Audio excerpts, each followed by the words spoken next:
এই ফিলিস্তিন আজ রক্তে লেখা এক ইতিহাস। শুধু ভূখণ্ড নয়, আদর্শের এক চলন্ত নিয়ামক ছিল এটি। এখান থেকে আমরা আজ প্রতিনিয়ত শিখি প্রতিরোধ। প্রতিদিন জীবনে অস্তিত্ব মিশিয়ে দেই হাওয়ায়। নবীদের পদধূলি যেখানে আমাদের প্রাণ, সেই মাটিতে আগুন ঝরে প্রতিদিন। সেই মাটিতে শিশুদের মায়েদের কবর খুঁড়ে হায়নাদের ট্যাঙ্ক। এখানের আল আকসা মিরাজের প্রথম সিঁড়ি, যে মসজিদের মাটি থেকে আকাশে উড়েছিল উম্মাহর স্বপন। যে মসজিদ আমাদের প্রাণের অস্তিত্ব, সেই মসজিদের গায়ে বারুদের আচর, খণ্ড খণ্ড হয়ে যাচ্ছে দেয়াল, নামাজে পড়তে বাধা, অবিরত গুলি, আল্লাহু আকবার বলে থামে না তবু। এই মাটির মালিক আমাদের পূর্বপুরুষ, এখানের খেজুরের বাগান, শিশির ভেজা জমিন, শান্তির দিগন্ত বিস্তৃত গ্রাম। আমাদের জমিতে আমরাই রক্তে ভিজিয়ে আজ দখলদারি করে আমাদের মারা হয়, অথচ এই জমিন কখনোই তাদের ছিল না, তাদের নয়।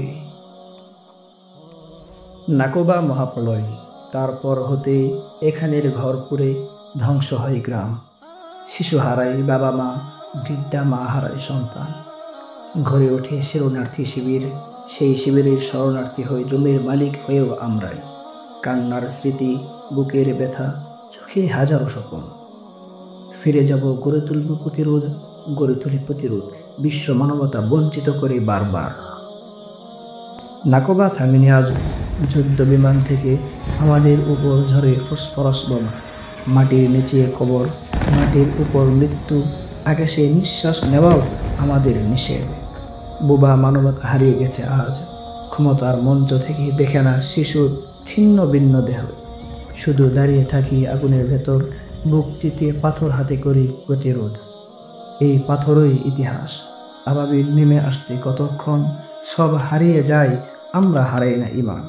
আমরা জানি আল্লাহর জমিনে জুলুম চিরস্থায়ী নয়। একদিন ভোর আসবে, আবার বাজবে আজানের ধ্বনি, আমরা ফিরব নিজেদের ঘরে। রক্তের দামে কিনব না হয় স্বাধীনতা।